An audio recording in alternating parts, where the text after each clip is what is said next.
Hello student, इस class में आप सभी का स्वागत है। आज हम एक नया टॉपिक लेकर आ रहे हैं जिसका नाम है रस। रस रस थोड़ा सा अलंकार की तरह एक थोड़ा मुश्किल टॉपिक है, फिर भी उसे समझने की या तथा उस रस को पहचानने की हम ऐसी एक आसान ट्रिक बताएंगे जो कि आप चुटकी में समझ जाएंगे और ज़िंदगी में उसे कभी न भूल पाएंगे। ये रस आपके एग्जाम के लिए ही नहीं अपितु कॉम्पिटिटिव एग्जाम में भी इस पर 2 से 3 अंक के प्रश्न पूछे जाते हैं।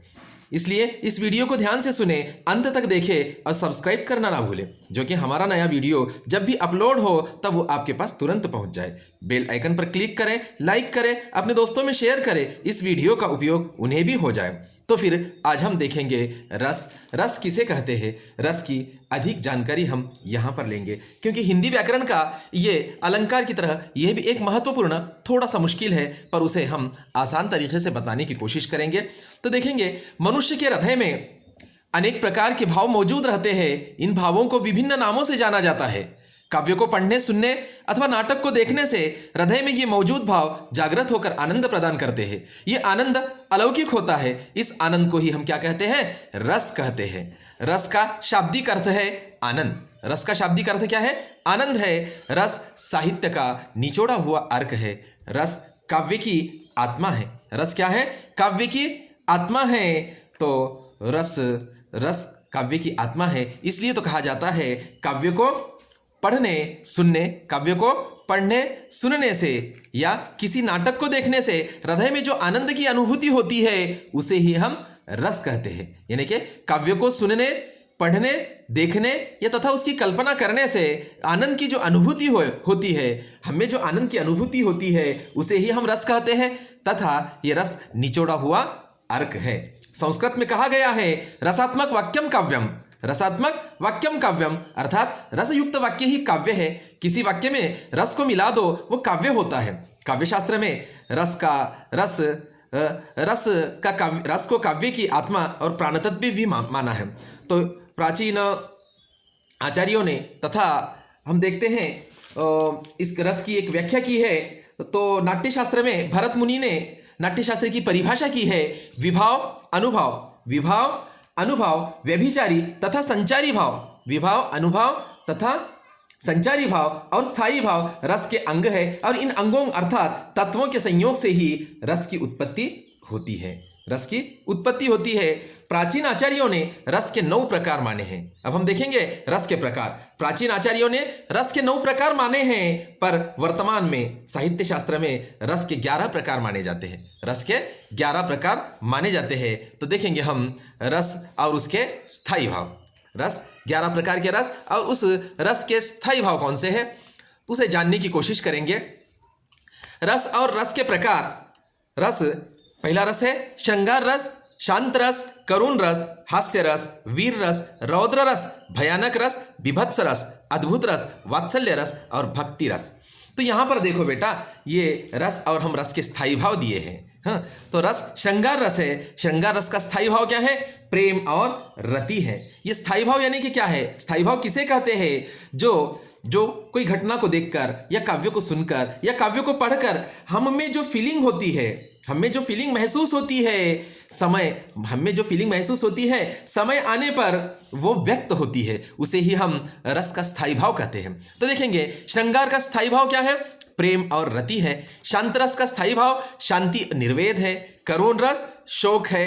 हास्य का हास है। वीर रस का उत्साह है। रौद्र का भयानक है। बीभत्स रस का घृणा, जुगुप्सा है। अद्भुत रस का आश्चर्य, विस्मय है। वात्सल्य रस का ममत्व और स्नेह, ये उसका स्थायी भाव है। भक्ति रस का स्थायी भाव भक्ति और अनुराग है। तो देखेंगे हम ये रस और रस के स्थायी भाव हम देख चुके हैं। तो अब ये हर रस को किस तरह से हम पहचानेंगे तथा रस को समझने की हम यहाँ पर कोशिश करेंगे। सबसे पहले देखेंगे श्रृंगार रस। सबसे पहले देखेंगे श्रृंगार रस। श्रृंगार रस किसे कहते हैं? श्रृंगार रस किसे कहते हैं? पहला प्रकार है रस का, इसका स्थायी भाव है प्रेम और रति। आचार्य भोज ने श्रृंगार रस को रसों का राजा माना है, यानी कि रसराज माना है, जहां नायक और नायिका अथवा स्त्री पुरुष की प्रेमपूर्ण चेष्टाएं अथवा आकर्षण का श्रृंगारिक वर्णन हो, वहां श्रृंगार रस उत्पन्न होता है। यानी कि जहां नायक और नायिका अथवा स्त्री पुरुष की प्रेमपूर्ण चेष्टाएं अथवा आकर्षण का श्रृंगारिक वर्णन हो, वहां श्रृंगार रस उत्पन्न होता है। तो देखो, ये श्रृंगार रस के मुख्य रूप से 2 उप प्रकार है, एक संयोग श्रृंगार रस और दूसरा है वियोग श्रृंगार रस। पहला संयोग श्रृंगार रस, यानी कि संयोग श्रृंगार रस में नायक और नायिका के मिलने की बात होती है, इसमें सुखद अनुभूतियां होती है। दूसरा उपप्रकार है श्रृंगार रस का, जिसे हम वियोग श्रृंगार रस के नाम से जानते हैं। इस वियोग श्रृंगार रस में नायक और नायिका के बिछड़ने की बात होती है, इसमें विरह की भावना होती है तथा दुखद अनुभूतियां आती है। तो देखेंगे, हम कुछ एग्जाम्पल लेंगे जिसके माध्यम से संयोग और वियोग श्रृंगार रस किस तरह से उत्पन्न होता है काव्य पंक्तियों में, वो यहाँ पर हम कुछ काव्य पंक्तियां लेकर समझाने का प्रयास करेंगे। तो देखो, एग्जाम्पल के रूप में यहाँ पर बिहारी जी की 2 काव्य पंक्तियां हैं तथा बिहारी का दोहा है। यहाँ पर बिहारी हमें ये बताना चाहते हैं, देखेंगे, संयोग श्रृंगार रस की ये पंक्तियां हैं। कहत नटत रिझत मिलत खिलत लजियात, भरे भवन में करत है नैन नुसी 100 बात। यानी कि बिहारी का दोहा है।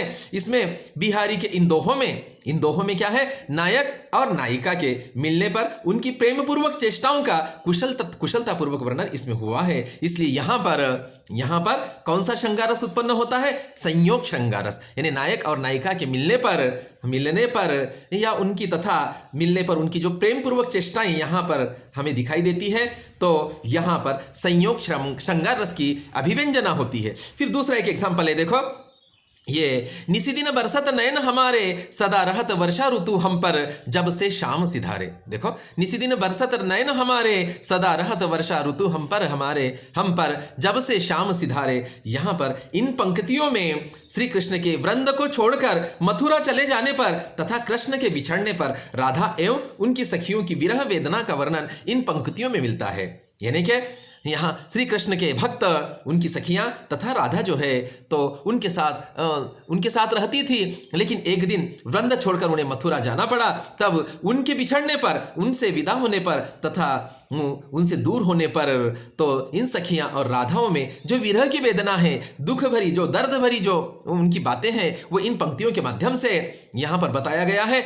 यहाँ पर क्या है, वियोग श्रृंगार रस होता है, यानी कि नायक और नायिका, यानी श्री कृष्ण और उनकी सखियां तथा उनकी राधाओं में जो बिछड़ा हुआ, जो एक दूसरे से दूर होने पर इनमें जो विरह वेदना है, इन वेदनाओं को यहाँ पर व्यक्त किया है। तो यहाँ पर वियोग श्रृंगार रस की अभिव्यंजना होती है। फिर और एक एग्जाम्पल हम देखेंगे, राम के रूप निहारती जानकी, कंकन के नगही परछाई, या तय सबय सुधि भूल गई, कर टेकी रही पाल टारत नहीं। राम के रूप निहारती जानकी, कंकन के नग की परछाई, या तय सभी सुधि भूली गई, कर टेकी रही पल टारत नहीं। यानी कि यहाँ पर प्रभु श्री रामचंद्र जी उनकी पत्नी जानकी यानी कि सीता जी अपने प्रभु रामचंद्र जी यानी अपने पति से बेहद प्यार करती थी। तो वो उनको सामने देखकर एक टक निहारती थी और बेहद खुश होती थी, वो अपने आप में बहुत खुश होती थी।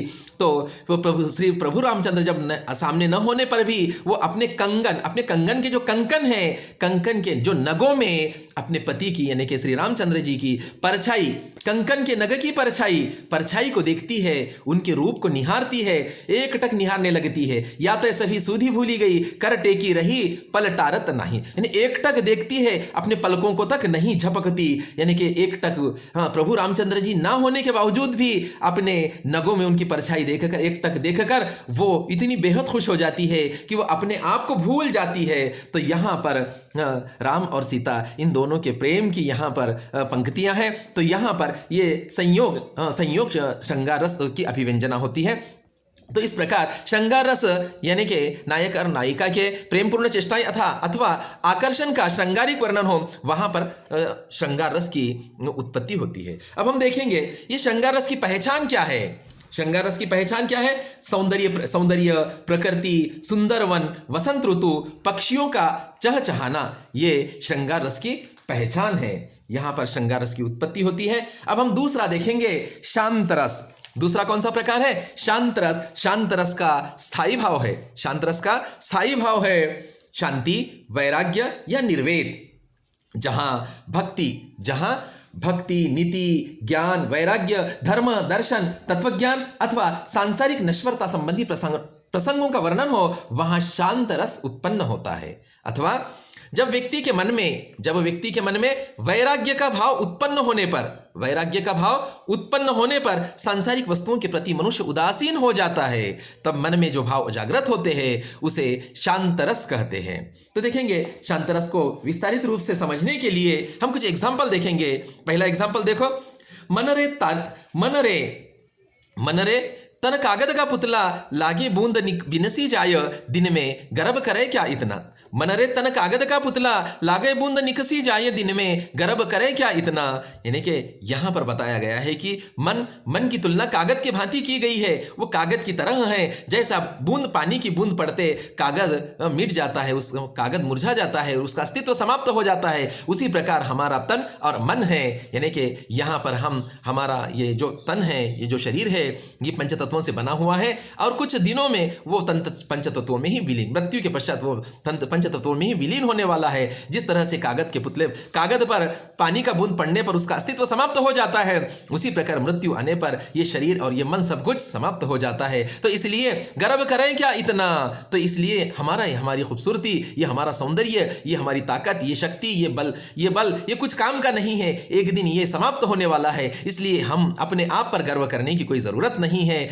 ऐसा यहाँ पर इन पंक्तियों के माध्यम से कहा गया है। यानी कि यहाँ सांसारिक नश्वरता पर या संसार की क्षणभंगुरता पर प्रकाश डालकर, यानी एक दिन ये जीवन समाप्त होने वाला है, ऐसा बताया है। यानी कि संसार के प्रति उदासीनता व्यक्त की गई है। इसलिए यहाँ पर मन में एक वैराग्य का भाव उत्पन्न होता है, तो इसलिए यहाँ पर शांत रस की अभिव्यंजना होती है। फिर दूसरा एक एग्जाम्पल हम देखेंगे।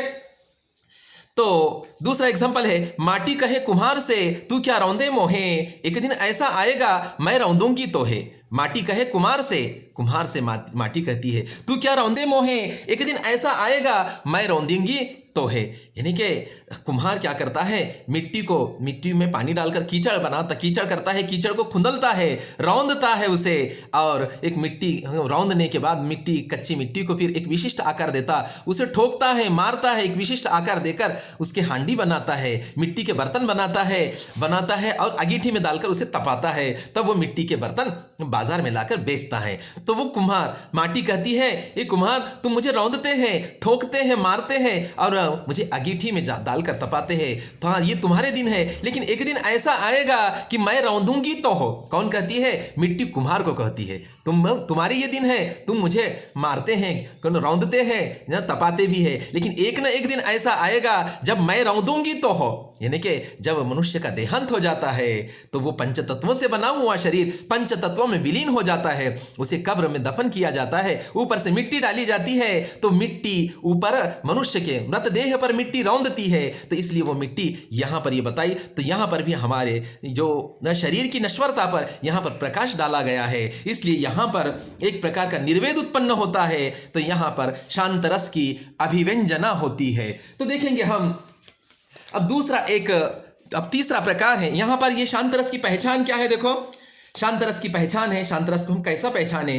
काव्य पंक्तियां पढ़ने पर, जहां पर काव्य पंक्तियों में मोक्ष और अध्यात्म की भावना तथा तीर्थ यात्रा यानी संसार के प्रति उदासीनता के भाव जब उत्पन्न होते हैं, वहां पर शांत रस की अभिव्यंजना होती है। ये शांत रस की क्या है? पहचान है। अब हम देखेंगे तीसरा प्रकार है वो करुण रस। तीसरा प्रकार क्या है?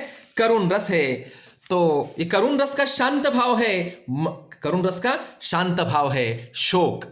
करुण रस का शांत भाव क्या है? शोक है। तो इस रस में क्या होता है? देखो, आचार्य भवभूति ने करुण रस को रसों का राजा माना है। हाँ, तो करुण रस को रसों का राजा माना है आचार्य भवभूति ने। किसी प्रियजन के कष्ट, शोक, दुख, किसी प्रियजन के यानी कि अपने परिवार में किसी का देहांत हो जाएगा या किसी का एक्सीडेंट हो जाए, या कोई प्रिय मित्र है तथा हमारे गुरुवर्य है जिसे हम बहुत चाहते हैं, ऐसे प्रियजनों की मृत्यु होने पर तथा एक्सीडेंट यानी कि दुर्घटना होने पर कोई ऐसी घटना घटित हो जाए जिसकी वजह से हमारे मन में कष्ट, शोक, दुख की भावना हमारे मन में निर्माण होती है, तथा ऐसे प्रियजनों के मृत्यु जनित प्रसंग के कारण हमारे मन में क्या होते हैं, शोक का भाव उत्पन्न होता है, दुख का भाव उत्पन्न होता है, तब करुण रस की अभिव्यंजना होती है। तो देखिए, किसी प्रिय वस्तु या व्यक्ति के नष्ट होने पर या उसके विनाश की आशंका के कारण हृदय में पीड़ा या क्षोभ का भाव उत्पन्न होता है, वहां करुण रस की अभिव्यंजना होती है। तो देखेंगे करुण रस की करुण रस किस तरह से उत्पन्न होता है, कुछ हम एग्जाम्पल लेंगे। जैसे अबला जीवन हाय तुम्हारी, अबला जीवन हाय तुम्हारी यही कहानी, आंचल में है दूध और आंखों में पानी।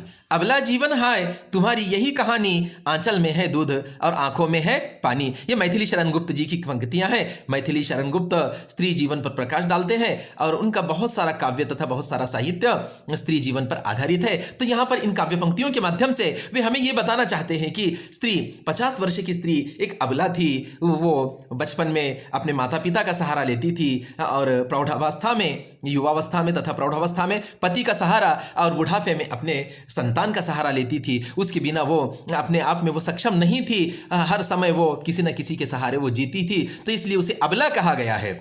और एक दिन समझा उस अबला स्त्री के संसार में उसके पति का, समझो विधाता द्वारा छीन लिया जाए उसके पति को, तो वो क्या हो जाती, विधवा हो जाती है।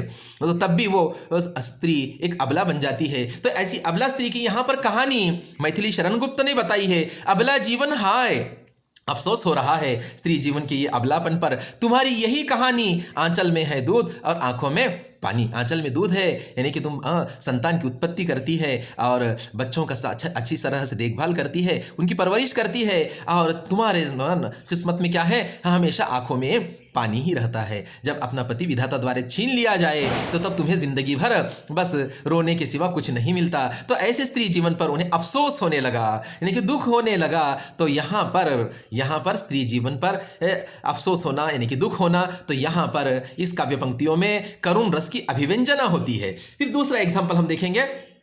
जैसे अभी तो बांधा था माथा, हुए कल ही हल्दी के हाथ, खुले भी न थे लाज के बोल, हाय रुक गया यही संसार, बना सिंदूर अंगार। तो देखो यहाँ पर नया वधु और यानी कि लड़की, ये युवती और युवक का, यानी कि नववधु और नववर का, वधु और वर का यहाँ अभी विवाह हुआ है। तो बस विवाह होने के बस कुछ दिन पश्चात ही, बस थोड़े ही दिन में उस वधु के यानी कि पति का, यानी कि नववधु के नवपति का देहांत हो जाता है। तो तब उस नववधु की जो विरह व्यथा है इन पंक्तियों के माध्यम से यहाँ पर व्यक्त की गई है। अभी तो बंधा था माथा, हुए कल ही हल्दी के हाथ पर अभी तो बांधा था, वो माथे पर बांधा हुआ था, कल ही हल्दी के हाथ, यानी कि हल्दी से पीले किए हाथ थे और मेहंदी लगाई हुई थी। वो मेहंदी और हल्दी भी उनके हाथों से नहीं गई। खुले भी न थे लाज के बोल, वो खुलकर भी अपने पति के सामने अपने विचारों को, अपने ख्यालात का इजहार भी नहीं कर सकी। हाय रुक गया यही संसार, बना सिंधु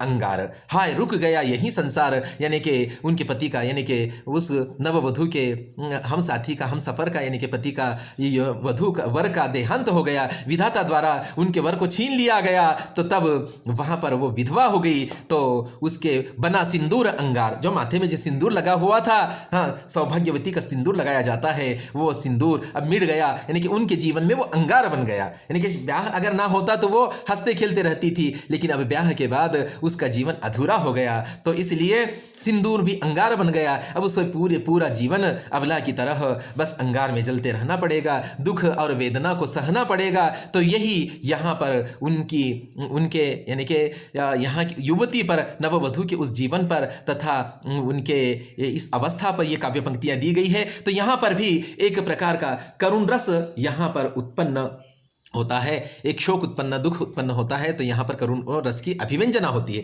तीसरा एक एग्जाम्पल देखेंगे हम। मेरे हृदय के हर्ष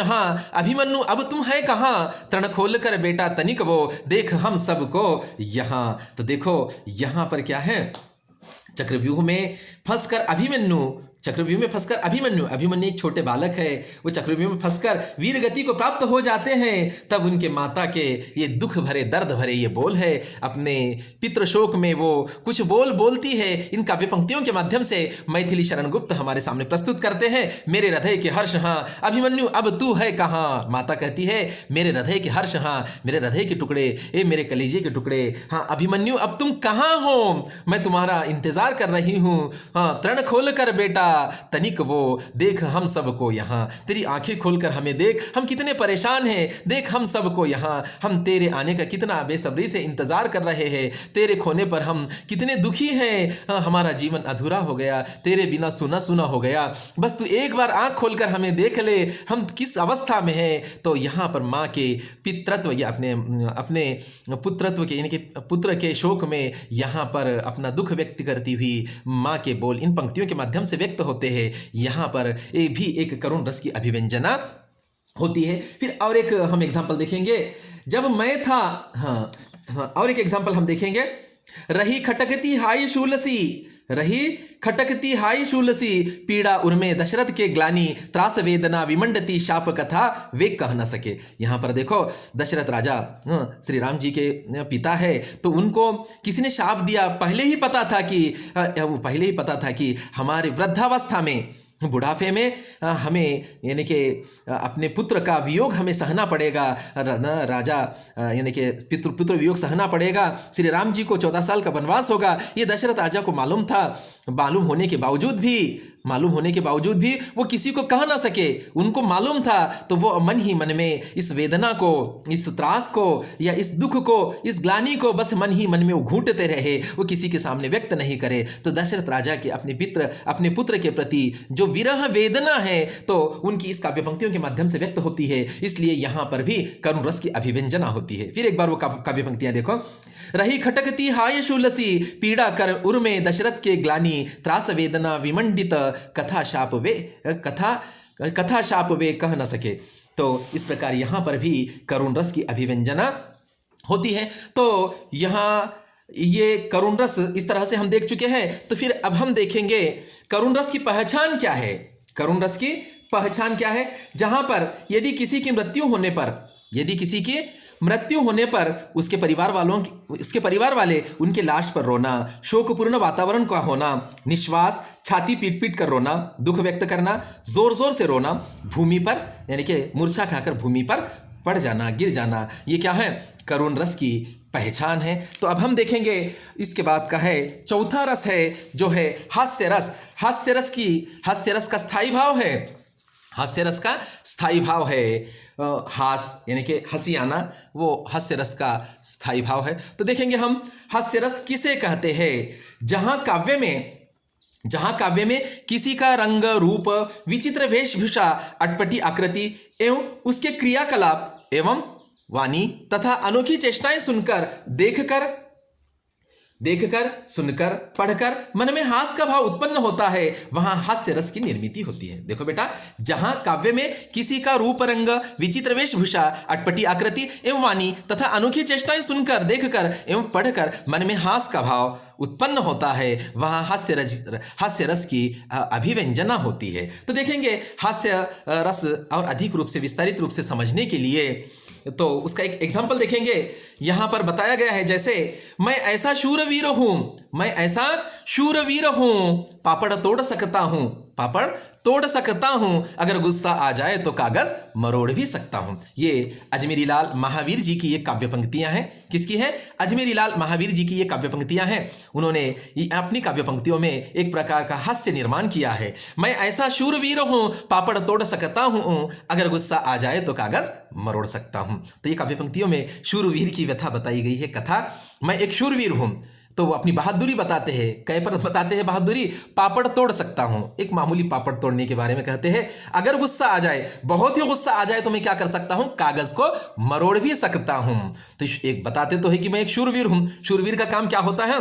शत्रु से बदला लेना, युद्ध भूमि पर जाकर युद्ध करना, ये शूरवीर का काम होता है। बड़ी बड़ी बातें करना होता है। यहां पर तो ये शूरवीर हूं कहते हैं, लेकिन काम क्या है उनका? मैं तो पापड़ तोड़ सकता हूं, गुस्सा आ जाए तो कागज भी मरोड़ सकता हूं। एक छोटे बालक के काम, छोटा सा बालक जो काम करता है वो काम मैं करता हूं, ऐसा एक शूरवीर बता रहा है। तो ये सुनकर हमें एक हंसी आ जाती है, यानी कि मन में एक हास्य का भाव निर्माण होता है। यहीं पर हास्य रस की अभिव्यंजना होती है। यहां पर क्या होती है? हास्य रस की अभिव्यंजना होती है। तो ये हास्य रस की पहचान क्या है बेटा? देखो, मन में ये हास्य रस की पहचान क्या है? मन में हंसी का भाव उत्पन्न होता है और चेहरे पर खिलखिलाहट का भाव भी उत्पन्न होता है। ये हास्य रस की पहचान है। तो तब बाद में हम देखेंगे 5वां प्रकार है रस का पांचवा प्रकार है वीर रस।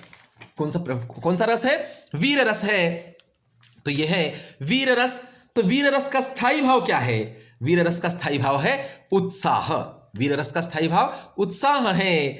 जब शत्रु की ललकार सुनकर शत्रुओं के प्रति विद्रोह, अधर्म, अत्याचार का विनाश, दीन दुखियों का कष्ट दूर करने की भावना, दीन दुखियों का कष्ट दूर करने की भावना से प्रेरित होकर राष्ट्र, धर्म व समाज की रक्षा करने की प्रबल इच्छा जब हमारे मन में ओज, उमंग, उत्साह उत्पन्न करती है, तब वीर रस की अभिव्यंजना होती है। यानी कि अपने देश के प्रति, जैसे कि हमारा देश अंग्रेज़ों की ग़ुलामी में था, तकरीबन 150 से 200 साल अंग्रेज़ों की ग़ुलामी में था। तब हमारे भारतीयों के मन में अंग्रेज़ों के खिलाफ उनके खिलाफ एक क्रोधित भावना निर्माण होती थी तथा अपने देश को आज़ाद कराने की, तो उनसे उनके बदले की भावना जब निर्माण होती थी, तो तभी लोगों के मनों में वो एक उमंग, उत्साह बदला लेने के लिए निर्माण होता था। तभी वही उसे हम वीर रस कहते हैं। तो देखो, तो वीर रस को समझने के लिए हम कुछ एग्जाम्पल देखेंगे। उदाहरण के रूप में दूर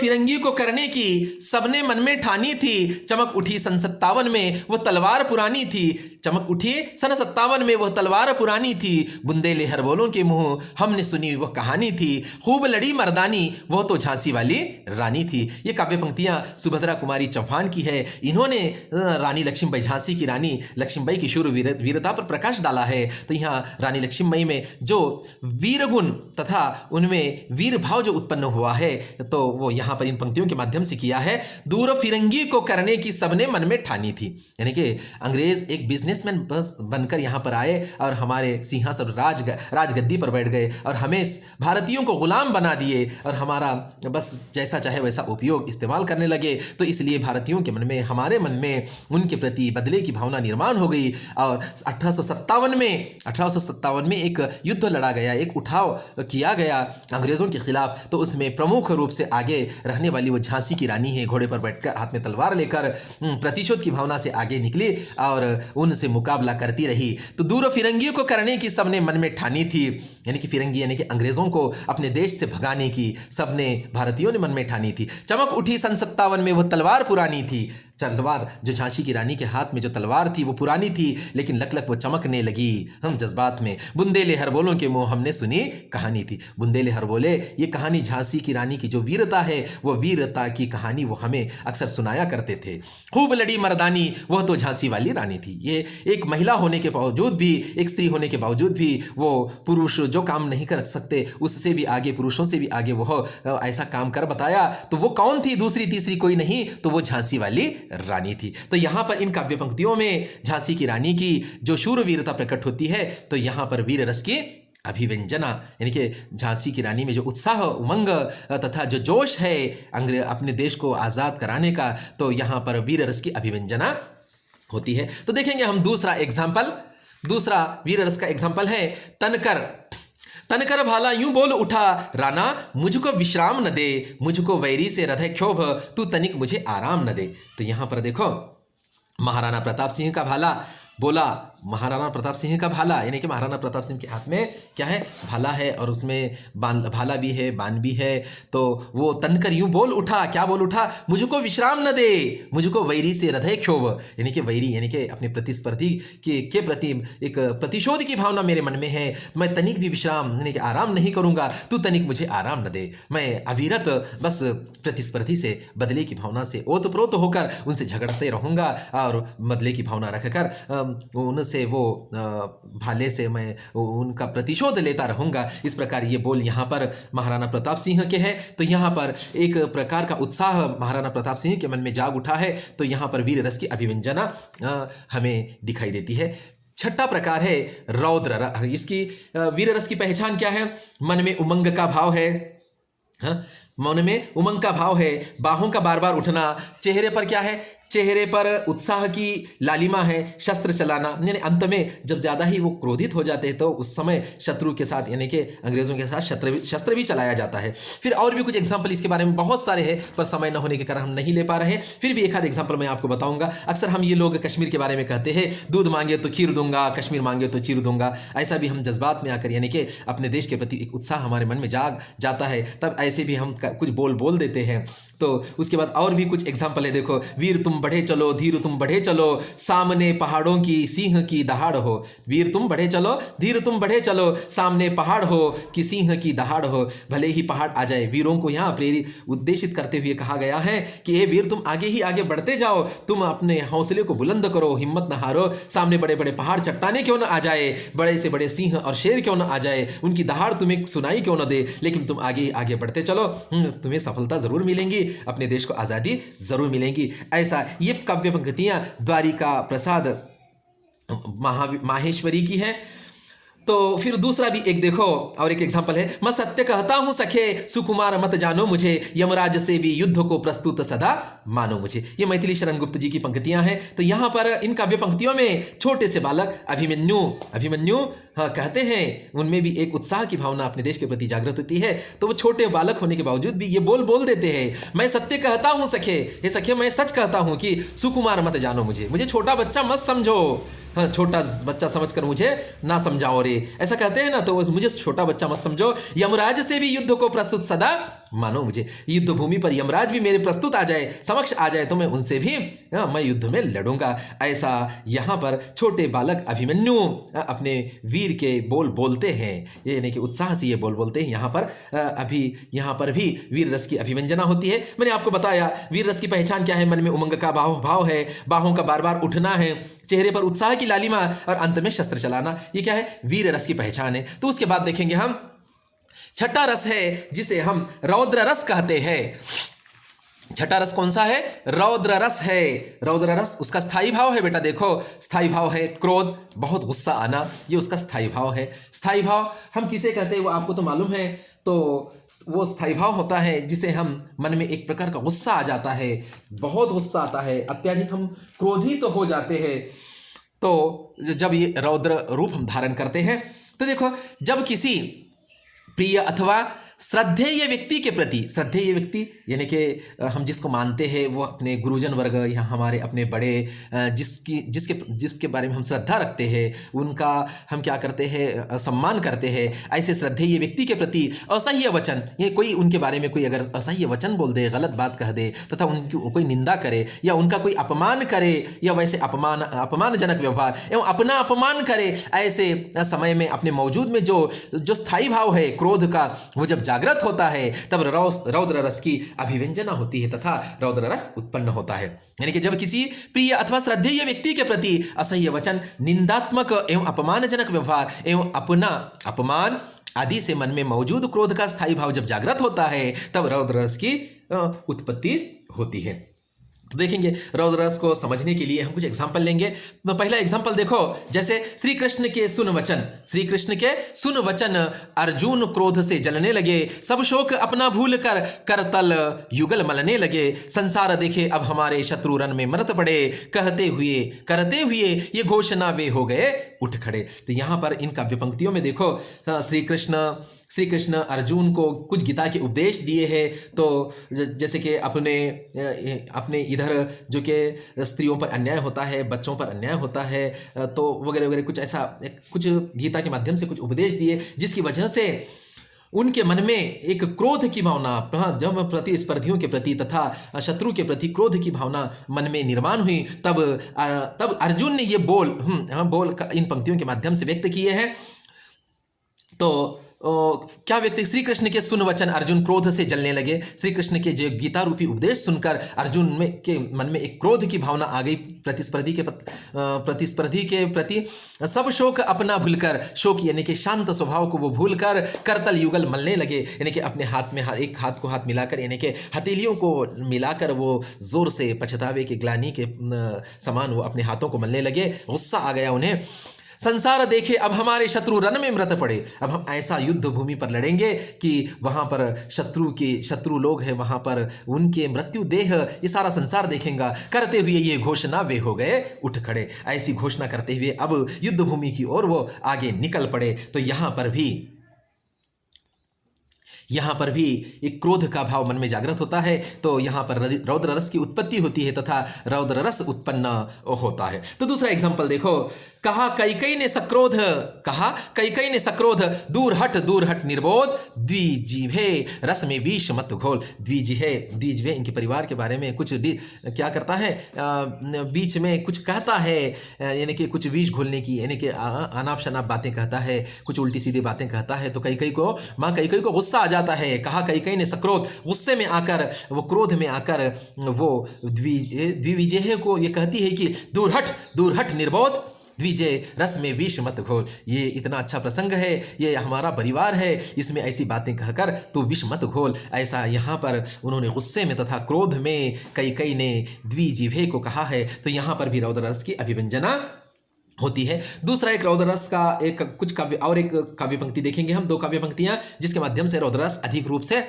स्पष्ट होगा। उस काल मारे क्रोध के तनु कांपने, उसका मनो हवा के वेग से सोता हुआ सागर जगने लगा। तो देखो, उस काल मारे क्रोध से तनु कांपने लगा, यानी कि गुस्से के मारे को ऐसी कुछ काव्य पंक्तियां सुनकर तथा पढ़कर मन में एक ऐसी क्रोध की भावना निर्माण हुई कि वो सुनकर पढ़कर मन में क्रोध का भाव उत्पन्न हुआ और बदन कांपने लगा। ऐसा कांपने लगा, चेहरा लाल हो गया और बदन थर-थर कांपने लगा। गुस्से में आग बबूला होकर वो उठ खड़े हो गए और मानो हवा के वेग से सोता हुआ सागर जागने लगा। जैसा समंदर एकदम शांत होता है, जब तूफान आती है, हवा जोरों की छुटती है, तो तब समंदर में लहरें इधर से उधर वो दौड़ती है और वो खल खल करने लगती है। तो उसी प्रकार ये सोता हुआ भी जो मन है वो भी जाग कर जोर जोर से वो क्रोध अपना व्यक्त करने लगा। यहाँ पर भी रौद्र रस की अभिव्यंजना होती है। तो देखो बेटा, यहाँ पर रौद्र रस की पहचान क्या है?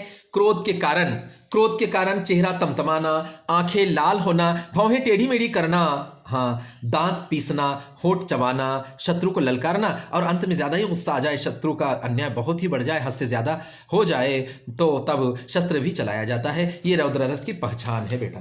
तो अब देखेंगे हम, अब 7वां रस का प्रकार है जिसे हम कहते हैं भयानक रस। वो कौन सा रस है? भयानक रस है। भयानक रस का स्थायी भाव क्या होता है? भय यानी कि एक प्रकार का डर। मन में जब डर का भाव निर्माण होता है तब भयानक रस की उत्पत्ति होती है तथा अभिव्यंजना होती है। तो देखेंगे बेटा, भयानक रस किसे कहते हैं? किसी बात को सुनने, देखने या उसकी कल्पना करने से मन में जो भय का भाव निर्माण होता है तभी भयानक रस की अभिव्यंजना होती है। तो देखो, जब किसी बात को काव्य में पढ़ने, सुनने या कल्पना करने से, अथवा जब भयानक वस्तुओं या दृश्यों को एवं बलवान शत्रु को प्रत्यक्ष सामने देखने से हृदय में जो भय का भाव उत्पन्न होता है, भय यानी कि डर का भाव जब उत्पन्न होता है, तब भयानक रस की अभिव्यंजना होती है। तो इसके लिए बेटा कुछ एग्जाम्पल भी है यहाँ पर दिए हुए, हम देखेंगे। वो एक और अजगर ही लखी, एक और मृगराया, विकल बटोही बीच ही पर यो मूर्छा खाय। देखो बेटा, अच्छी है काव्य पंक्ति है भयानक रस के लिए। एक और अजगर ही लखी, एक और मृगराया, विकल बटोही बीच ही पर यो मूर्छा खाय। यानी कि यहाँ पर यह बताया गया है कि आदमी व्यक्ति मुसीबत में किस तरह से पड़ गया। मुसीबत में पड़कर यानी कि डर कर वो किस तरह से बेहोश हो गया। मूर्छा खाना है कि बेहोश होकर नीचे गिर गया। एक और अजगर ही यानी कि बहुत बड़ा अजगर सांप है दाईं ओर, और बाईं ओर क्या है? मृगराया। एक तरफ देखिए तो अजगर है, बहुत बड़ा जहरीला नाग है, फन फैलाए हुए वो हमको डसने के लिए इंतजार में है। और एक और मृगराया यानी कि बहुत बड़ा शेर है दूसरी ओर। जैसा कहते हैं ना हम सामान्य रूप से, एक तरफ खाई एक तरफ कुआं, जाए तो किधर जाए, तो मुसीबत में पड़ गए। मुसीबत के समय, ऐसे समय हम ये वाक्य कहते हैं। तो उसी प्रकार यहाँ पर ये काव्य पंक्ति में एक और अजगर ही लखी, एक और मृगराया, विकल बटो ही बीच ही, व्यक्ति बीच में है और उसके एक तरफ दाईं ओर अजगर है और दूसरी तरफ मृगराया यानी कि बहुत बड़ा शेर है। दोनों भी मुंह फैलाए हुए खड़े हुए हैं, बीच में कौन है? मनुष्य है। अब वो घबराया गया, जाए तो किधर जाए? इधर देखे तो अजगर है, उधर देखे तो बहुत बड़ा शेर है। तो फिर एक घबरा गया, उसके मन में एक भय का भाव उत्पन्न हुआ और वो मूर्छा खाकर गिर गया, यानी कि बेहोश होकर नीचे गिर गया। तो यानी कि भय की वजह से उसे मूर्छा आ गई। तो यहाँ पर भयानक रस की अभिव्यंजना होती है तथा भयानक रस उत्पन्न होता है। दूसरा एक एग्जाम्पल हम देखते हैं तो भयानक रस का, तो ये है, देखो बेटा, किसी बात को सुनने, तो यहाँ पर भयानक रस का दूसरा एक एग्जाम्पल हम देखेंगे। उधर गरजती सिंधु लहरियां कुटिल काल के जालों सी, चली आ रही है फेन उगलती फन फैलाए व्यालों सी। उधर गरजती सिंधु लहरियां कुटिल काल के जालों सी, चली आ रही है फन फैलाई, फेन उगलती फन फैलाए व्यालों सी। यानी कि हम समंदर का सफर कर रहे हैं, जहाज में बैठे हुए हैं, इधर से उधर कहीं जाना है। अब बीच समंदर में आ गए तो जोर की तूफान छुटी, यानी कि उस जोरों की हवा आई, जोरों की तूफान में क्या हो गया? तो समंदर में लहरें उत्पन्न हुई, जिसकी वजह से हमारा जहाज नीचे ऊपर होने लगा। तो उसे जब लहरें सामने से आ रही थी तो ऐसा लग रहा था कि कोई सांप, जहरीला सांप ऐसा फन फैला कर हमारी ओर हमें डसने के लिए, खाने के लिए आ रहा है। ऐसा भय हमारे मन में उत्पन्न। चली आ रही है फेन उगलती फन फैलाए व्यालों सी। वो जैसी वो लहरें आ रही थी, मानो ऐसा लग रहा था पूरा चारों अंधेरा, आसमान में बादल छाए हुए थे, एकदम भयंकर प्रसंग था और समंदर के बीच हम फंसे हुए थे। जब ये किनारा भी बहुत दूर था, ना इधर आ सकते थे ना उधर आ सकते थे। जब तूफान की वजह से समंदर में लहरें आ गई तो वो लहरों को देखकर ऐसा प्रतीत हो रहा था कि कोई जहरीला नाग हमारे लिए, हमारी ओर फन फैलाकर आ रहा है हमें डसने के लिए। तो तब भी ये मन में जो भय का भाव जो उत्पन्न हुआ तथा जो हमारे मन में जो खौफ तथा जो डर उत्पन्न होता है, वही क्या है? भयानक रस है। वहां पर भयानक रस की उत्पत्ति होती है। तो ये भयानक रस की पहचान क्या है बेटा? देखो, भयानक रस की पहचान क्या है? खंडहर का वीरान होना, खंडहर का वीरान हो जाना, यानी कि जो पुराने मकान होते हैं गिर जाते हैं, बहुत दिनों से वीरान पड़ते हैं, वहाँ पर कोई मनुष्य नहीं रहते, तो ऐसी जगह भूत प्रेत की उपस्थिति होती है। जैसे कि हम अकेले वहाँ चले जाए, रात का समय हो तो हमें भूत प्रेत की उपस्थिति का आभास होता है, मन में डर उत्पन्न होता है। कुत्ते बिल्ली का रोना, वहाँ पर ऐसी भी कभी आवाज़ आती है, उससे भी हम डर जाते हैं। कभी कभी उल्लू की चमदाड़ का बोलना, वो घूम घूम करता है उल्लू ऊपर कहीं बैठ कर, तो उससे भी हमारे मन में भय उत्पन्न होता है। मूर्छा आ जाना, यानी कि बेहोश होना, पसीना छूटना, घबरा कर खंडहर जगह पर जाएंगे, रात का समय हो, ऐसी कोई डरावनी आवाज़ आएंगी तो हमारा तन बदन पसीना छूट जाता है, मुंह सूखना, हम परेशान हो जाते हैं, अंतर्गत कंपन यानी कि शरीर कांपने लगता है, मन में एक चिंता निर्माण हो जाती है। ये सब मन में एक जो प्रकार डर का भाव निर्माण होता है, वहीं पर भयानक रस की अभिव्यंजना होती है। तो देखेंगे बेटा, फिर इसके बाद है 8वां रस है, जिसे हम अद्भुत रस के नाम से जानते हैं। तो ये अद्भुत रस का स्थायी भाव क्या है? देखो, अद्भुत रस का स्थायी भाव है, क्या है अद्भुत रस का स्थायी भाव? घृणा है, नहीं सॉरी, अद्भुत रस का स्थायी भाव है वो आश्चर्य है, आश्चर्य होना तथा विस्मय, एकदम विस्मय यानी कि हम अचंभे में पड़ जाना। स्थायी भाव यानी कि बेटा जो फीलिंग हम में, जो कोई एक दृश्य देखकर या कोई काव्य की पंक्तियां पढ़कर हमारे मन में जो फीलिंग होता है, काव्य की पंक्तियां पढ़कर सुनकर हमारे मन में जो एक फीलिंग होता है, वो हमें हमेशा होता ही है। तो समय आने पर वो बाहर व्यक्त होता है, उसी को हम स्थायी भाव कहते हैं। तो वो अद्भुत रस का स्थायी भाव आश्चर्य है, और वो क्या है? विस्मय भी है। ये स्थायी भाव इसका है अद्भुत रस का। तो अद्भुत रस किसे कहते हैं हम देखेंगे, उसकी परिभाषा समझने की कोशिश करेंगे। कबीरदास को अद्भुत रस का सम्राट माना जाता है, अद्भुत रस का सम्राट माना जाता है। अद्भुत रस यानी कि हमें चकित करने वाले दृश्यों को देखकर मन में एक प्रकार का आश्चर्य का भाव जब हमारे मन में निर्माण होता है, यानी कि चकित करने वाला दृश्य देखकर हमारे मन में जब आश्चर्य का भाव निर्माण होता है, तब अद्भुत रस की अभिव्यंजना होती है। जहां अलौकिक, असाधारण, अद्भुत, आश्चर्यजनक वस्तु या दृश्यों को देखकर एवं इस तरह की कोई कथा कहानी सुनने से या पढ़ने से मन में विस्मय अथवा आश्चर्य का भाव जागृत हो जाता है, वहां अद्भुत रस की व्यंजना होती है। तो ये कोई ऐसा दृश्य देखते हैं जहाँ पर हम अचंभे में पड़ जाते हैं, आश्चर्यचकित होते हैं, यानी जहाँ पर जो चीज़ नहीं होना चाहिए वो हो गई, तो वो देखकर हमें आश्चर्य लगता है। कभी कभी छोटा बच्चा ऐसे बड़े बड़े उपदेश पर बातें करता है, तो वो उसकी उपदेश पर बातें सुनकर भी हम आश्चर्यचकित हो जाते हैं। अरे यार, इतना सा मासूम बच्चा ये इतनी बड़ी बड़ी यानी उपदेश परक बातें, जो बड़ों में भी वो समझदारी नहीं है, ऐसी समझदारी की बात वो करता है, ये देखकर हमें आश्चर्य लगता है। तो वहाँ पर अद्भुत रस की अभिव्यंजना होती है। तो अद्भुत रस को समझने के लिए हम कुछ एग्जाम्पल देखेंगे। जैसे एक अचंभा देखा रे भाई, एक अचंभा देखा रे भाई ठाढ़ा, हाँ एक अचंभा देखा रे भाई ढाढ़ा सिंह, ढाढ़ा सिंह चरावे गाई, ढाढ़ा सिंह चरवे गाई, पहले पूत पीछे माई, चेला की गुरो लागे पाई। यानी कि कबीरदास की ये काव्य पंक्तियां हैं। वो कहते हैं कि क्या कहते हैं, आश्चर्यचकित हो गए इन काव्य पंक्तियों को पढ़कर। हाँ, तो कबीरदास कहते हैं कि एक अचंभा देखा रे भाई, एक अचंभा यानी कि आश्चर्यचकित करने वाली घटना मैंने देखी है, विस्मय में डाल देने वाली ऐसी घटना, ऐसा प्रसंग मैंने देखा है। एक अचंभा देखा रे भाई ढाढ़ा सिंह, ठाढ़ा सिंह चरवे गाई, यानी ठाढ़ा सिंह क्या कर रहे हैं, गाय चरा रहे हैं। ठाढ़ा सिंह यानी कि सिंह यानी कि शेर खड़े खड़े हो क्या कर रहा है, गाय को चरा रहा है। यानी कि जिसका वो शिकार करता है मनुष्य, गाय, पशु पक्षी का, तो वही ठहर कर गाय चरा रहा है। या ऐसा कभी हो सकता है क्या? ये देखकर बड़ा आश्चर्य होने लगा। जैसे कि पशु पक्षियों को देखकर उसका शिकार करने के बदले वो खड़े रहकर उस गाय को चरा रहा है। ये बड़े आश्चर्य की बात है। पहले पुत्र पीछे माई, पुत्र पहले है फिर बाद में उसके पीछे माई है। ये भी अचंभे की बात है, यानी कि पहले पुत्र का जन्म हुआ बाद में माई का। ऐसा कभी हो सकता है क्या? नहीं, ये अचंभे में डालने वाली बात है। पहले माई का जन्म होता है, माँ का जन्म होता है, उसके बाद पुत्र का जन्म होता है। तो यहाँ भी एक आश्चर्य हमें होता है। चेला के गुरु लागे पाई, यहाँ पर चेला के गुरु यानी कि शिष्य के पाए गुरु लाग रहा है, यानी कि पद स्पर्श कर रहा है, चरण स्पर्श कर रहा है। कौन? गुरु चेला के कर रहे हैं। ये उल्टा हो गया है ना, यहाँ गुरु के चरण चेला यानी कि शिष्य स्पर्श करते हैं, आशीर्वाद लेते हैं। यहाँ सब कुछ उल्टा दिखाई दे रहा है। तो ये काव्य पंक्तियां पढ़कर हमें एक प्रकार का आश्चर्य हमारे मन में निर्माण होता है तथा एक विस्मय का भाव निर्माण होता है। यहाँ पर अद्भुत रस की अभिव्यंजना होती है। ये कबीरदास की काव्य पंक्तियां हैं। दूसरा एक एग्जाम्पल देखे कि वह बिनु पग चले सुनी बिनु कान्हा, वह बिनु पग चले सुने बिनु काना, कर बिनु कर्म करे विधि नाना, आनन रहित सकल रस भोगी, बिनु वाणी वक्ता बड़ जोगी। देखो यहाँ पे ब्रह्म के बारे में तथा ईश्वर के बारे में, परमपिता परमात्मा के बारे में इन काव्य पंक्तियों में कुछ बताया गया है।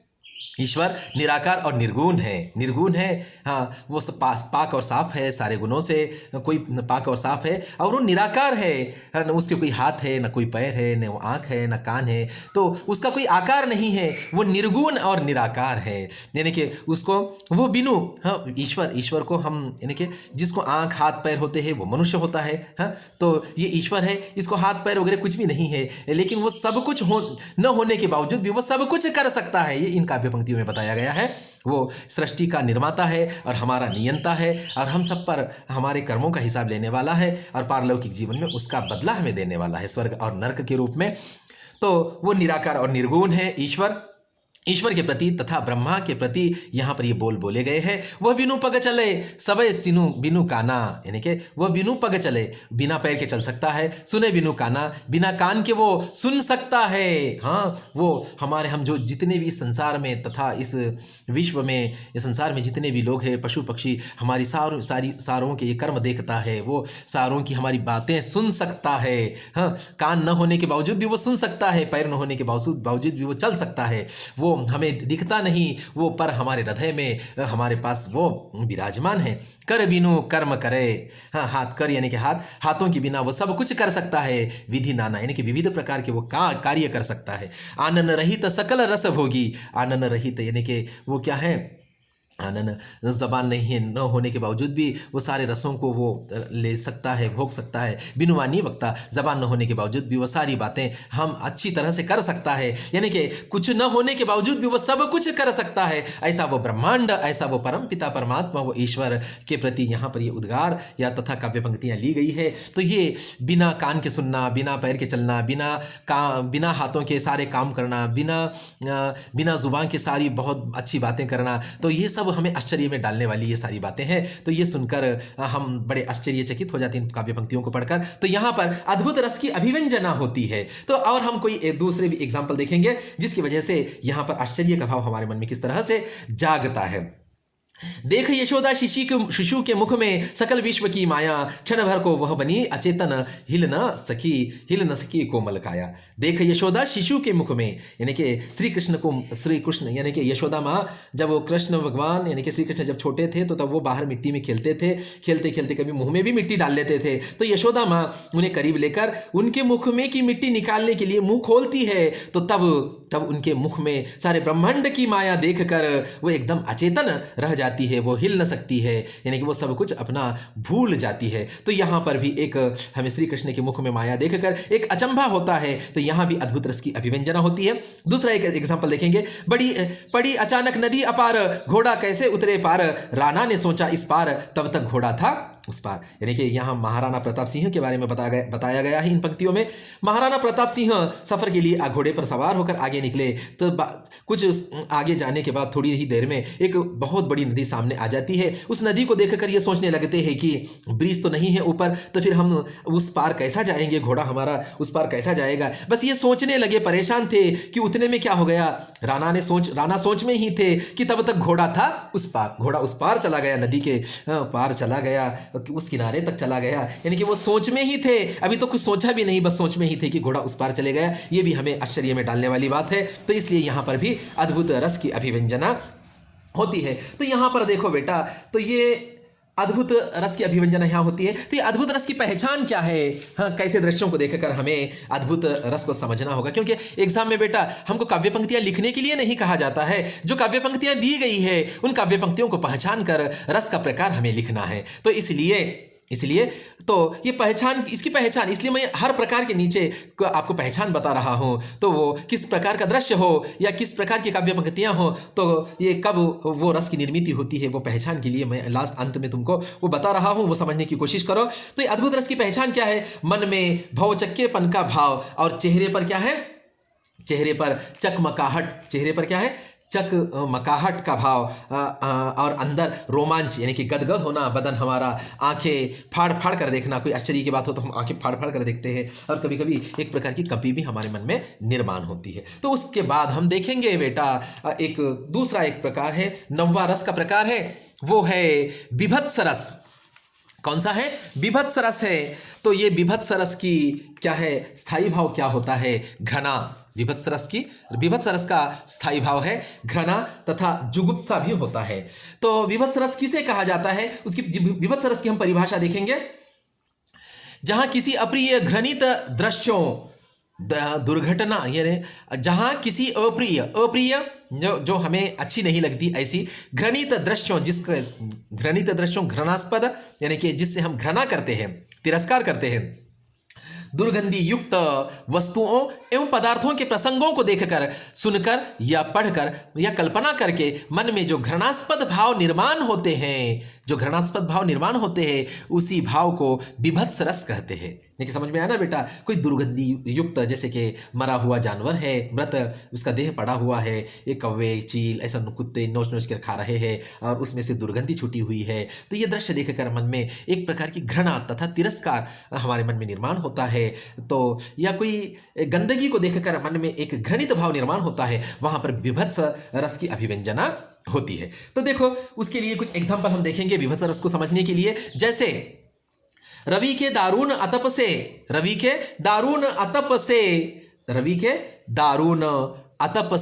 झुलसी धरती की घासें, सर्दी गर्मी से सड़कर बज बजा रही थी लाशें। श्याम नारायण पांडे जी की काव्य पंक्तियां हैं। रवि के दारुण अतप से, रवि यानी कि सूर्य की किरणों से, यानी कि जो गर्मी का मौसम होता है तो उस समय बहुत तेज धूप होती है, तो रवि के दारुण यानी कि सूर्य के दारुण अतप से, यानी कि उसकी तेज किरणों से झुलसी धरती की घासें, घास सूखने लगी, और ज़्यादा धूप की शिद्दत की वजह से, गर्मी की वजह से वो घासें सूख गई और सड़ने लगी। सर्दी गर्मी से सड़कर, सर्दी कभी गर्मी से सड़कर बज बजा रही थी लाशें। तो उसमें जीव जंतु, वो घासों में कुछ धूप की वजह से, बोलो सर्दी की वजह से या गर्मी की वजह से, छोटे मोटे जीव जंतु जो है वो मर जाते हैं। तो उससे भी एक बज बजा रही थी लाशें यानी कि वो पशु पक्षियों के देह, तो जिसकी वजह से एक गंदगी यानी कि दुर्गंधियुक्त वातावरण वहाँ पर, तथा दुर्गंधियुक्त वहाँ पे वातावरण निर्माण हुआ। तो ये सारा दृश्य देखकर मन में एक घृणा का भाव निर्माण होता है, तो वहाँ पर विभत्स रस की उत्पत्ति होती है। फिर दूसरा एक एग्जाम्पल हम देखेंगे, सुड़क घाव से पिल्लू मवाद निकाल रहा है, नासिका से श्वेत पदार्थ निकाल रहा है। यानी कि बच्चा है जो हमेशा सर्दी होती है, खांसी सर्दी, तो ऐसे बच्चों के बारे में ये काव्य पंक्तियाँ लिखी गई है।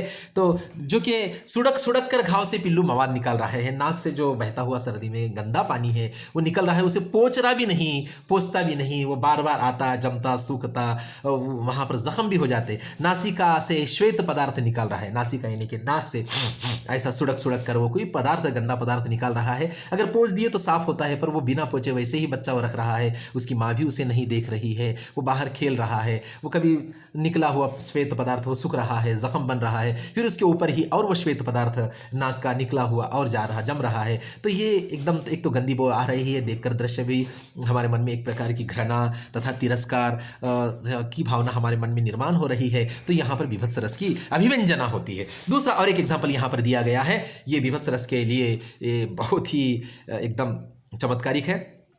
सिर पर बैठो काग, सिर पर बैठो काग, आँखी दोऊ खात निकारत, सिर पर बैठो काग, आँखी दोऊ निकारत, आँखी देऊ खात निकारत, खींच ही जीभ ही सियार, अति ही आनंद उर उधारत, गिद्ध जांघ के मांस खोदी खोदी खात उधारत, स्वान अंगूरी न काटी काटी कह खात विचारत। देखो ये काव्य पंक्तियाँ, हाँ काव्य पंक्तियों में विभत्स रस की अभिव्यंजना होती है तथा विभत्स रस उत्पन्न होता है। कैसा उत्पन्न होता है देखो, सिर पर बैठो काग, किसी के सर पर कौवा बैठा हुआ है, काग यानी कि कौवा बैठा हुआ है सर पर, आँखी दो खात निकारत, उनकी दोनों आंखों को निकाल कर वो खाने लगा। ये दृश्य को देखकर हमारे मन में कैसा भाव उत्पन्न होता है देखो, आप ही समझने की कोशिश करो। खींच ही जीभ ही सियार, सियार क्या कर रहा, जीभ को निकाल कर अति ही आनंद उर धारत, वो निकाल कर खा रहा है और बड़ी खुशी खुशी से मजे मजे से उसको खाने लगा। गिद्ध जांघ के मांस खोदी खोदी खात उधारत, यानी कि कहीं मृत देह पड़ा हुआ है तो कौवा सर पर बैठा दो आँखों को खोद खोद कर खाने लगा, और सियार है जो मुंह पर बैठकर जीभ को बाहर निकाल कर खाते हुए मज़ा लेने लगा। गिद्ध जांघ के मांस खोदी खोदी खात उचारत, यानी कि गिद्ध भी है, जांघ का मांस खोद खोद कर वो खाने लगा। स्वान अंगूरी न काटी काटी कै खात विचारत, स्वान यानी कि कुत्ता क्या करने लगा, अंगुलियों को काट काट कर नोच नोच कर उसे खाने लगा। ये सारा ये काव्य पंक्ति पढ़कर मन में एक घृणा का भाव तथा तिरस्कार का भाव, ये दृश्य को देखकर या पढ़कर या सुनकर मन में एक प्रकार का घृणित भाव निर्माण होता है। यहीं पर विभत्स रस की अभिव्यंजना होती है। यहाँ पर क्या होती है, विभत्स रस की अभिव्यंजना होती है। ये विभत्स रस की पहचान क्या है बेटा, देखो विभत्स रस को कैसा पहचाना जाए तो इसकी पहचान है मांस का, यानी कि कोई मृतदेह का पड़ा होना, वहाँ पर गंदगी, ऐसा खुले में ही मृतदेह पशु पक्षी का डालने के बाद जो दुर्गंधि फैलती है वो, उसके बाद मांस का सड़ना, दुर्गंधपूर्ण वातावरण का होना, वो देखकर मुंह को फेर लेना, आंखें मूंदना, गंदगी को देखकर मुंह बनाना, घृणा करना, और ज़्यादा ही ये हो जाए तो जोर हम क्या करते हैं, एकदम घृणित होकर मुंह से थूक भी देते हैं। तो ये सब क्या है देखो बेटा, मांस का सड़ना, दुर्गंधपूर्ण वातावरण का होना, मुंह का फेरना, आंखें मूंदना, मुंह बनाना, घृणा करना, थूकना, ये सब क्या है, विभत्स रस की पहचान है बेटा। अब उसके बाद देखेंगे हम 10वां है वात्सल्य रस है। वात्सल्य रस है 10वां प्रकार है वात्सल्य रस। वात्सल्य रस का जो स्थायी भाव है वो है ममत्व। वात्सल्य रस का स्थायी भाव क्या है, ममत्व है। तो यहाँ पर अपने ममत्व, बच्चों के प्रति प्रेम, बच्चों के प्रति वो वात्सल्य तथा ममत्व यहाँ पर दर्शाया जाता है। पिता का अपने बच्चे के प्रति तथा माता का अपने बच्चे के प्रति ममत्व की भावना जहाँ पर व्यक्त होती है वहाँ पर वात्सल्य रस की अभिव्यंजना होती है। तो उसकी परिभाषा तो देखो, सूरदास को वात्सल्य रस का सम्राट माना जाता है। सूरदास को क्या माना जाता है, वात्सल्य रस का सम्राट माना जाता है। जब अब इसकी परिभाषा देखेंगे हम वात्सल्य रस की, बच्चों की मनोहारी बाल क्रीड़ाओं को तथा उनके क्रियाकलापों को देखने पर मन में जो आनंद का भाव उत्पन्न होता है तथा उत्साह का भाव जो उत्पन्न होता है उसे हम वात्सल्य रस कहते हैं। तो देखेंगे ये, तो उसके बाद या हम ऐसा भी कह सकते हैं कि बच्चों की मनोहारी क्रीड़ा, बच्चों की मनोहारी बाल क्रीड़ा है, उसे देखने पर आनंद का भाव हमारे मन में निर्माण होता है। या जब काव्य में अपनों से छोटों के प्रति, अपनों से जो छोटे होते हैं उन छोटों के प्रति स्नेह या ममत्व का भाव जब अभिव्यक्त होता है वहाँ वात्सल्य रस की निर्मिति होती है तथा वात्सल्य रस की व्यंजना होती है। तो इस वात्सल्य रस को अधिक रूप से, विस्तृत रूप से समझने के लिए हम कुछ काव्य पंक्तियाँ देखेंगे। जैसे किलकत कान्ह घुटुरवन आवत, किलकत कान्ह घुटुरवन आवत, मणिमय कनक नंद कै आवत, बिंब पक्रियो धावत। यहाँ पर श्री कृष्ण के बाल वर्णन का, श्री कृष्ण की बाल लीलाओं का वर्णन सूरदास ने इन काव्य पंक्तियों में किया है। ये सूरदास को रस यानी कि वात्सल्य रस का सम्राट इसलिए कहा जाता है कि उनका बहुत सारा साहित्य तथा बहुत सारा काव्य श्री कृष्ण पर ही है, श्री कृष्ण पर उन्होंने अपना काव्य रचा है। तो उसमें उन्होंने बाल दशा का वर्णन बड़े अच्छे ढंग से किया है। तो ये 2 से 3 काव्य पंक्तियां हैं, इसमें भी श्री कृष्ण की बाल दशा का तथा बाल लीला का, बाल क्रीड़ाओं का वर्णन यहाँ पर व्यक्त किया गया है। किलकत कान्ह घुटुरुवन आवत, किलकत कान्ह यानी कि श्री कृष्ण किलकते हुए वो घुटुरुवन आवत, अपने घुटनों के बल वो रेंगते हुए आ रहे हैं। ये दृश्य देखकर हाँ हमारा मन कैसा हो गया, यशोदा का मन यानी कि माँ का मन एकदम वो एकदम प्रफुल्लित हो गई, यानी कि भाव विभोर होकर अब मणिमय कनक नंद के आवत, भावभूत होकर इस आनंद में शामिल कराने के लिए अपने पति नंद को भी बुलाती, श्री कृष्ण के बाबा को, नंद बाबा को वो बुलाती है। इस दृश्य को देखकर वो भाव निर्माण करने के लिए बिंब पकड़ियो धावत, श्री कृष्ण नन्हे बालक वो घुटनों के बल घुटुर किलकते हुए घुमटते हुए वो चलते आते हैं। आते आते जब उनकी परछाई सामने पड़ती है तो परछाई बिंब पकड़ियो यानी कि उनकी परछाई को पकड़ने की वो कोशिश करते हैं, और आगे जाते हैं, परछाई और आगे जाती है, वो और आगे जाते हैं, परछाई भी और आगे जाती है। तो ये बालदशा का वर्णन देखकर मन में एक वात्सल्य भाव निर्माण होता है। तो यहाँ पर वात्सल्य रस की अभिव्यंजना होती है। तो उसके बाद दूसरा एक एग्जांपल है, ठुमक चलत रामचंद्र बाजत पैंजनिया, किलकी उठत पाय गिर भूमि लटपटाय। तुलसीदास की ये काव्य पंक्तियां हैं। यहाँ प्रभु रामचंद्र जी जब वो चलते थे तो उनकी पैंजनियां बजती थी, एक मनोहारी दृश्य यहाँ पर निर्माण होता था। किलकी उठत पाय, वो हंसते हंसते किलकते हुए पैरों को उठाते थे, फिर नीचे रखते थे, लटपटाते हुए वो पैरों के ये दृश्यों को देखकर ये भी बाल्य वर्णन का, प्रभु रामचंद्र के बाल्य वर्णन पर ये काव्य पंक्तियां हैं। यहाँ पर भी एक वात्सल्य रस की अभिव्यंजना होती है। और भी कुछ हम एग्जाम्पल देखेंगे। तो किलक अरे मैं नेह निहारूं इन दांतों पर मोती वारूं। कोई छोटे बच्चों के दांतों को देखकर, इतने चांदी जैसे सफेद भग दांत देखकर किसी ने कहा कि किलक यानी कि हंसते हुए दांतों के जो दांत दिखते हैं, सफेद भग जो शुभ्र दांत है, उन्हें देखकर ऐसा लगता है कि मोती से भी कितने अच्छे हैं, मैं उस पर मोती वारूं। फिर और भी एक एग्जाम्पल है, धुली भरे अति सोहित श्यामजू, जैसा बनी सुंदर चोटी, काग के भाग बड़े हरी हाथ से ये गयो माखन। यहाँ पर यशोदा माता श्री कृष्ण के प्रति अपना प्रेम व्यक्त करती है। हाँ, श्री कृष्ण छोटे थे जब मिट्टी में खेलते थे, सर पर सुंदर चोटी थी और अपने मिट्टी भरे हाथों से वो माखन चुरा कर खाते थे। ये सारे दृश्यों को सुनकर काव्य में तथा इस वर्णन को पढ़कर सुनकर हमारे मन में एक प्रकार का वात्सल्य का भाव जागृत होता है। तो वहीं पर वात्सल्य रस की अभिव्यंजना होती है। तो इस वात्सल्य रस की पहचान क्या है बेटा? देखो, इस वात्सल्य रस की पहचान ये है, बच्चों को गोद में लेना। हाँ, बच्चों का ये जो बचपन का जो दृश्य है, खेलना कूदना, वो देखकर बच्चों की ओर हम आकर्षित हो जाते हैं और तुरंत हम गोद में ले लेते हैं। बच्चों को गोद में लेना, उनको थपथपाना, सिर पर हाथ फेरना, ये क्या है? वात्सल्य रस की पहचान है बेटा। ये क्या है? वात्सल्य रस की पहचान है। तो उसके बाद देखेंगे हम, लास्ट है रस का प्रकार जो है, जिसका नाम है भक्ति रस। जिसका नाम है भक्ति रस। ये भक्ति रस का स्थायी भाव क्या होता है बेटा? देखो, भक्ति रस का स्थायी भाव है दास्य तथा भक्ति तथा अनुराग। दास्य किसका दास? यानी कि ईश्वर का दास, या जिसको हम अपना आराध्य दैवत मानते हैं, उसका दास्यत्व तो स्वीकार करना। तो यहाँ पर ये दास्य भाव स्थायी भाव है, भक्ति अनुराग ये स्थायी भाव है। तो देखेंगे, जहाँ पर भक्ति रस की अभिव्यंजना, जहाँ पर ईश्वर अथवा किसी आराध्य देव के प्रति मन में श्रद्धा, स्नेह, विनयशीलता, अलौकिकता जैसा जो सात्विक भाव उत्पन्न होता है, वहाँ भक्ति रस की अभिव्यंजना होती है। तो वहाँ पर क्या होती है? हाँ, ईश्वर के प्रति जो संसार ये नश्वर है, क्षणिक है, क्षणभंगुर है, ये मिटने वाला है, और जो स्थायी रहने वाला है वो ईश्वर है और वो पारलौकिक जीवन है। इसलिए जब ईश्वर के प्रति हमारे मन में, अपने आराध्य देवता के प्रति हमारे मन में जो एक प्रकार की श्रद्धा निर्माण होती है, जब एक प्रकार की श्रद्धा भगवान के प्रति, ईश्वर के प्रति, परमपिता परमात्मा के प्रति हमारे मन में जो श्रद्धा निर्माण होती है, तो तब वहाँ पर भक्ति रस की अभिव्यंजना होती है। तो भक्ति रस की अभिव्यंजना होती है। तो देखेंगे भक्ति रस के कुछ एग्जाम्पल हम देखेंगे।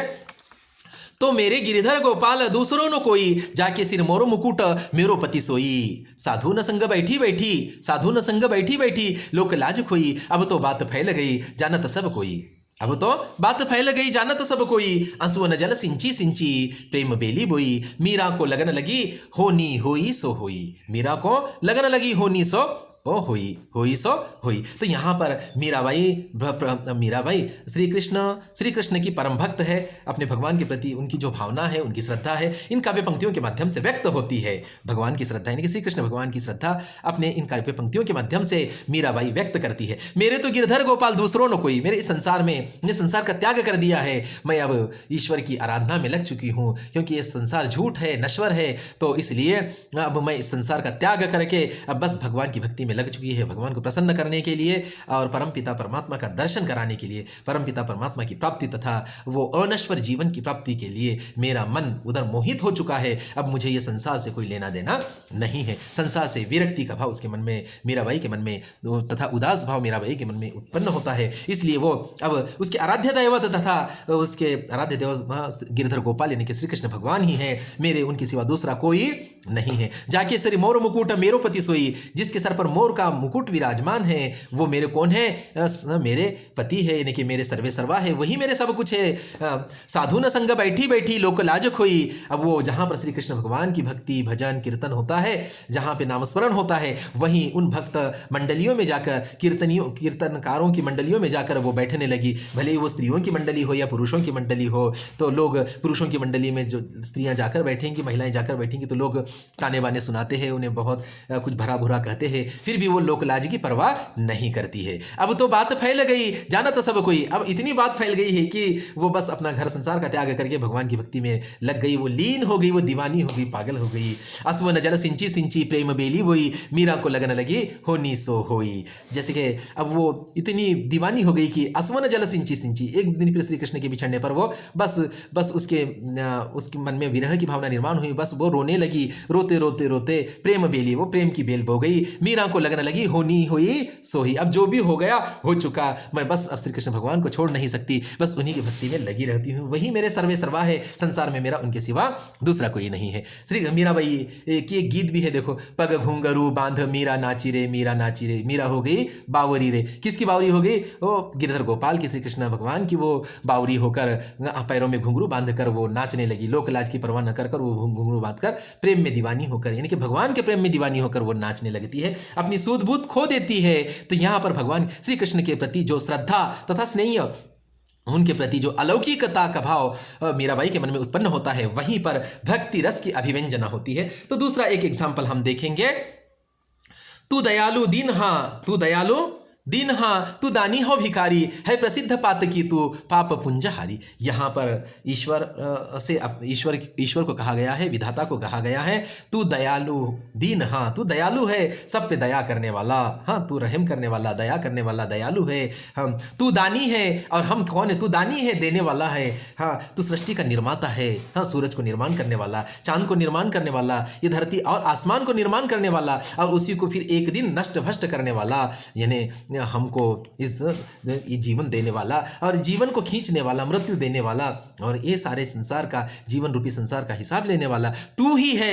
देने वाला, सब कुछ देने वाला तू है, संतान का देने वाला तू, पति को पत्नी का देने वाला, पत्नी को पति का देने वाला, ये रिश्ते नाते सब कुछ देने वाला, पैसा देने वाला, अनाज देने वाला, रहने के लिए घर देने वाला, सब कुछ देने वाला, तू सब कुछ देता है, तू दानी है, तू जितना देता है तेरे खजाने में कभी कोई कमी नहीं आती। और हम क्या है? भिखारी है, हमेशा मांगते हैं। तू जितना भी देता है वो हमें कम ही लगता है, और भी मांगते हैं और भी मांगते हैं। कहते हैं ना, जब तक सांस है तब तक आस है, तो मांगते ही रहते हैं हम। है प्रसिद्ध पात की तू पाप पुंजहारी, प्रसिद्ध पात की, तेरी प्रसिद्धि तेरी ख्याति सारे संसार में फैली हुई है, तुझे सब मानते हैं। कोई एक अदृश्य शक्ति है, वही अदृश्य शक्ति यानी कि ईश्वर है। तो इस अदृश्य शक्ति को, सारे सृष्टि का निर्माता नियंता तू ही है, तेरी सब तरफ ख्याति है, सारे संसार में ख्याति है। हर व्यक्ति, स्त्री पुरुष कोई भी क्यों न हो, वो सब तुझे मानता है। तेरी प्रसिद्धि है, तेरी ख्याति है, तेरे सामने हम कुछ भी नहीं है, जीरो है। तू पाप पुंजहारी, हाँ पापों का नाश करने वाला तू है। जो पापिष्ट है वो उनको एकदम फ्रेश करने वाला तथा पापों को हारने वाला भी पाप पुंजहारी भी तू है। तो इस प्रकार यहाँ पर भगवान के प्रति अपनी जो श्रद्धा व्यक्त की गई है, तो यहाँ पर भक्ति रस की अभिव्यंजना होती है। दूसरा एक एग्जाम्पल यहाँ पर देखेंगे, लास्ट। अब समदर्शी है नाम तिहारो, सोई पार करो। एक नदियां एक नहार कहावत, एक नदियां एक नहार कहावत, मैलो नीर भरो, एक लोहा पूजा में रखत, एक घड़ी घर बधिक परो, सो दुविधा पारस नहीं जानत कंचन करत खरो। यहाँ पर भगवान कैसे है, समदर्शी है, सब पर समान दृष्टि रखने वाले हैं। वो कहीं भेदभाव नहीं, किसी पर भेदभाव नहीं करते हैं। वो भले ही गरीब हो, अमीर हो, या कोई अपाहिज हो, काला हो, गोरा हो, स्त्री हो या पुरुष हो, सबको समान दृष्टि से देखने वाले वो ईश्वर हैं। वो अदृश्य शक्ति है, समदर्शी है, नाम तिहारो सोई पार करो। एक तुम ही हमको पार करने वाले हैं, हमारे पापों को दूर करने वाले हैं, पापों का नाश करने वाले। एक नदियां एक नार कहावत, मैलो नीर भरो। हाँ, एक नदियां और एक नाला, गंदा नाला, जो शहर का गंदा पानी जाता है वो आकर गंगा में मिलता है, नदी का पानी आकर भी गंगा नदी में मिलता है। ये दोनों गंगा नदी में प्रवाहित होते समय उसको वो एक शुद्ध और दूसरा अशुद्ध जल दोनों मिल जाते हैं गंगा नदी में, तो तब वो शुद्ध गंगा का पानी ही कहलाया जाता है। तो उसी प्रकार बुरा हो या भला हो, उन सबको तू समान दृष्टि से देखता है। एक लोहा पूजा में रखत, एक घर बधिक परो।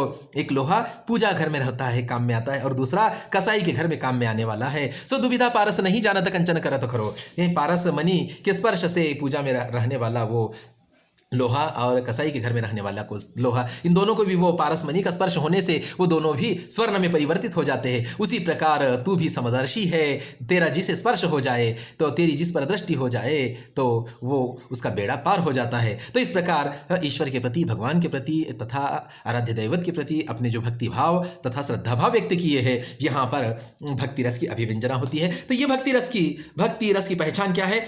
प्रभु की भक्ति और उनके गुणगान, भजन, कीर्तन, तीर्थ यात्रा, ये भक्ति रस की पहचान है। तो इस प्रकार ये भक्ति रस के 11 प्रकार हम यहाँ पर देख चुके हैं। समय बहुत हो चुका है बेटा, फिर भी अब तक आप ये पूरे वीडियो को ध्यान से सुन रहे हैं, देख रहे हैं, इसलिए हम आपका तहे दिल से शुक्रिया अदा करता है। और बस 1-2 मिनट का थोड़ा सा समय देकर थोड़ा सा और हम थोड़ा रिवीजन लेंगे, वो भी सुनने की कोशिश करो, जो कि आपको पूरा सार, यानी कि अपने रसों का सार यहाँ पर आपको समझ में आ जाएगा। तो देखेंगे रस के प्रकार और उसके स्थायी भाव।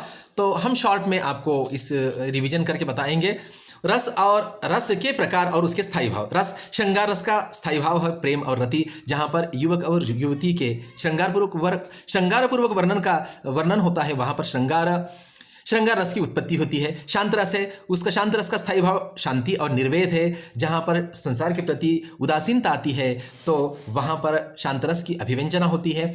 फिर करुण रस, उसका स्थायी भाव है शोक, तो जहाँ पर प्रिय व्यक्ति तथा अपने गुरुवरियों के प्रति कोई, जैसे कि मृत्युजनक, यानी कि कोई मृत्यु की घटना घटित हो तथा कोई दुर्घटना घटित हो, उस समय उस दृश्य को देखकर तथा काव्य में वो पंक्तियां पढ़कर हमारे मन में एक दुख का भाव निर्माण होता है, शोक का भाव निर्माण होता है, वहाँ पर करुण रस की अभिव्यंजना होती है। उसके बाद हास्य रस, उसका भाव है, स्थायी भाव है हास। तो यहाँ पर है, देखो बेटा, जब कोई हम दृश्य को, काव्य में कोई पंक्तियां पढ़कर, दृश्य को देखकर तथा उसकी कल्पना करने के बाद कोई अटपटी आकृति, अटपटी वाणी या कोई रूप रंग को देखकर हमारे मन में जब एक हंसी आती है, एक हास का भाव निर्माण होता है, वहाँ पर हास्य रस की अभिव्यंजना होती है। फिर 5वां रस है वीर रस, तो जहाँ पर अन्याय, किसी के द्वारा अन्याय और अत्याचार होता है, तो उस अन्याय और अत्याचार को दूर कराने के लिए मन में एक प्रकार का उत्साह और उमंग जागृत होता है, यानी कि विरोधी पक्षी के प्रति, यानी कि शत्रु के प्रति, प्रतिस्पर्धी की, यानी कि शत्रु के प्रति बदले की भावना जब हमारे मन में निर्माण होती है, तब बदला लेने के लिए हम उत्साहित होते हैं, उमंग हमारे मन में निर्माण होता है, तब वीर रस की अभिव्यंजना होती है। फिर उसके बाद देखो बेटा, रौद्र रस है। रौद्र रस यानी कि जब कोई दृश्य को देखकर तथा कोई काव्य पंक्तियां पढ़कर तथा कोई सुनकर हमारे मन में एक प्रकार का गुस्सा आ जाता है, तो तब रौद्र रस की उत्पत्ति होती है। तो उसके बाद भयानक रस का स्थायी भाव है भय। जब कोई दृश्य काव्य में ऐसी कोई पंक्तियां पढ़कर तथा कोई दोहे ऐसे पढ़कर मन में एक भय का भाव, यानी कि एक डर का भाव हमारे मन में निर्माण होता है, या कोई दृश्य, सुमसाम दृश्य देखकर, या सुमसाम दृश्य में हम जहाँ पर रात के समय अकेले हो, वहाँ पर ऐसा दृश्य वहाँ पर ऐसे स्थान पर जाए, तो तब हमें ऐसी कोई डरावनी आवाज़ आते हैं, तब हमारे मन में एक भय उत्पन्न होता है, तब भयानक रस की अभिव्यंजना होती है। विभत्स रस यानी कि कोई ऐसी दुर्गंधि युक्त चीज़, या जहाँ पर दुर्गंधि फैली हुई है, या कोई ऐसी घृणित वस्तुएं, पदार्थ जहाँ पर अस्त व्यस्त पड़े हुए हैं। ये सामान्य रूप से युद्धभूमि पर पड़ी हुई जो लाशें होती है, किसी का हाथ कटकर उधर पड़ा हुआ, पैर पड़ा हुआ, धड़ से अपना सर अलग हुआ, हाँ, तो ये देखकर वहाँ पर खून छिन्न विछिन्न हुआ और दुर्गंधि फैली हुई देखकर हमारे मन में एक प्रकार की घृणा निर्माण होती है, वहाँ पर विभत्स रस की अभिव्यंजना होती है। उसके बाद है 9वां अद्भुत रस। अद्भुत रस का स्थायी भाव है आश्चर्य और विस्मय। ये कोई ऐसी काव्य पंक्तियां पढ़कर तथा देखकर या कोई ऐसा दृश्य देखकर मन में एक प्रकार का विस्मय तथा एक प्रकार का आश्चर्य हमारे मन में निर्माण होता है, वहां पर अद्भुत रस की अभिव्यंजना होती है।